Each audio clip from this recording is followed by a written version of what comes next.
Vikings move to 13-2. They stay in line with the Detroit Lions for the NFC's number 1 seed. Is now a two-team race, realistically speaking, between the Vikings and the Lions after the Eagles lost to the Commanders earlier this afternoon. But 13-2 are the Vikings now after beating the Seattle Seahawks on the road at Lumen Field. Final score 27-24, with this video being brought to you by BetUS Sportsbook and Casino.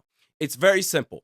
The identity of this team, 2024 Vikings, is that they are the toughest team in all of football. It doesn't matter what adversity that they have to face or what obstacles they have to overcome. They simply find a way to get it done. The offensive line falling apart all over the place, specifically the interior offensive line. We already know this. Coming into Week 16, Sam Darnold was the 4th most sacked quarterback in the league. After today, add 3 more on top of that. He's taking hits. He's getting the hell beat out of him week in and week out. And still, Sam Darnold, finds a way to get the job done. The defense oftentimes getting tired on long drives. And with all of their flaws, the interior defensive line not generating consistent pressure. The back end of the defense, the secondary, oftentimes getting exposed for their age and the stage that they are in for their career. But still, despite their flaws, when you need them to get a stop, they almost always find a way to do so. After going up 27-24 with under 4 minutes left, the Vikings defense had to preserve the lead. And Seattle got 2 more chances in the game to tie or recapture the lead. And those 2 drives ended for the Seahawks in a missed 60-yard field goal and an interception. And speaking of interceptions, the Vikings defense, they got 2 picks on the night, the game-ending pick by Theo Jackson, as well as Dallas Turner, who I think has dealt with an unfair wave of criticism. He's already beaten the Lewis Cine allegations, 2 sacks on the year, add an interception to his overall performance. But going back to Sam Darnold, hey man, if you are still finding reasons to doubt this guy this late into the season, he has his team. He's led his team to 13-2 with 2 games remaining in the regular season. If you are still looking for ways to doubt this guy, you're just committed to the bit, in which case, good for you. That is very impressive. But the Vikings, they were up 20-17 for most of the second half. And then after Seattle went up 24-20 with 4:21 left in the 4th quarter, I felt an eerie calmness. Normally in these situations, the Vikings is like, oh boy, they're about to screw up. And the Seattle Seahawks, they're going to get this win. And the chance at the 1 seed, it's all over. That's in years past. But as I've said before, this is a new team. Whatever happened in the past does not apply to this team right now. I felt an eerie calmness, down 4 points with under 4.5 left to go in the game.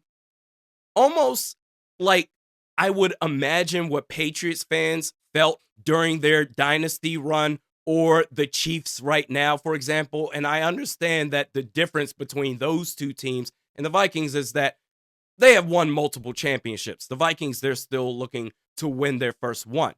But the point still stands, whereas I would imagine those 2 fan bases in tight situations when, 5 minutes or less and you're down by 1 score, in fact, score a touchdown and you retake the lead, that in those situations, those 2 fan bases feel like, you know what, we got our quarterback, we're fine.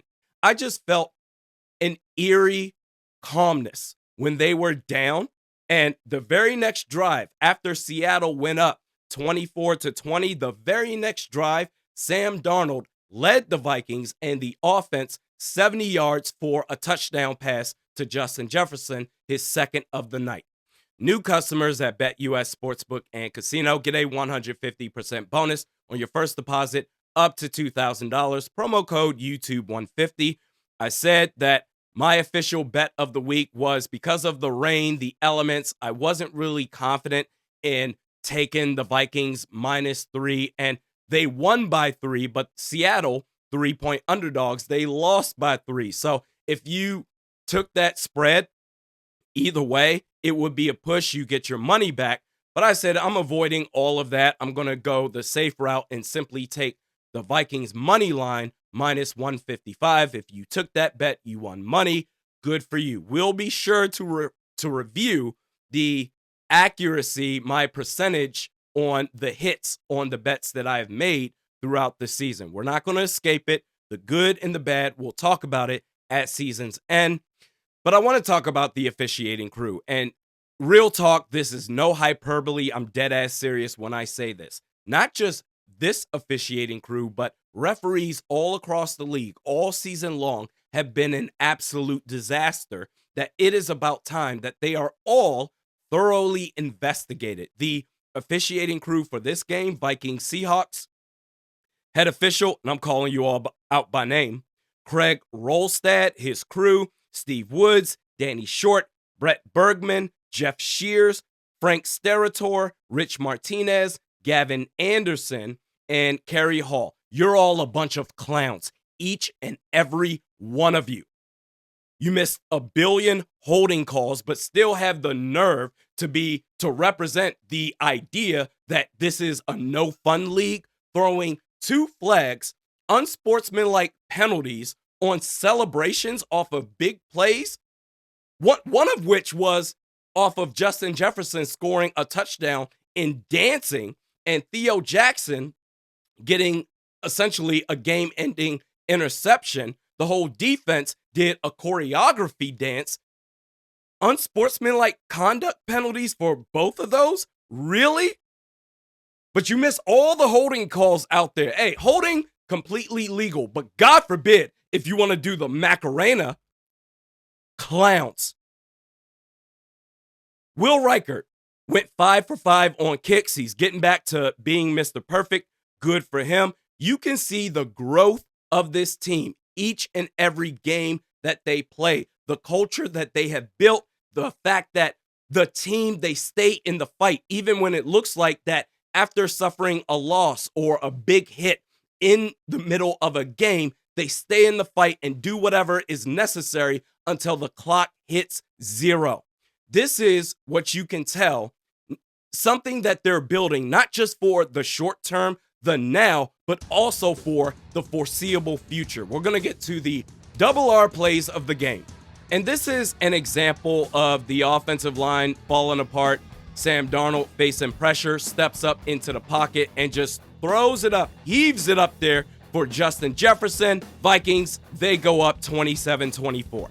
And then Seattle, they get the ball back. This is the first of their last 2 possessions. 1st and 10, already in Vikings territory. Geno Smith, he gets sacked. Andrew Van Ginkel makes a big-time play to make it 2nd and 16. The rest of that drive, they get 1 yard total, having to settle for a 60-yard field goal. And what do you know? Seattle, they miss it. Vikings still up by 3.